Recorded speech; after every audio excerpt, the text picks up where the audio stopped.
Ky gjip dikur i përkiste misionit të UNMIK-ut në Kosovë, e nga sot është pronë e zyrës komunale për komunitetet dhe kthim në Gjakov.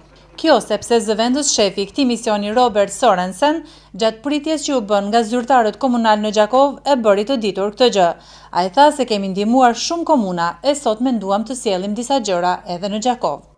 Besoj se kjo ndihmë do t'i hyjë në punë kësaj zyre. Ne e dimë se ju vazhdimisht jeni munduar të kontribuani në përmirësimin e komuniteteve pakis në komunën tuaj. Prandaj edhe kjo është një ndihmesë e vogël nga ana jonë. E për donacionin përfaqësues të komunës patën falënderime të veçanta.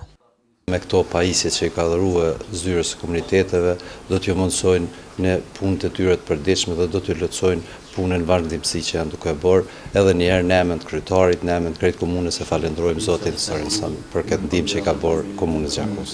Fatmirësisht edhe një herë falenderojmë UNMIK-un për kontributin e vazhdueshëm që ka dhënë për zhvillimin e komuniteteve.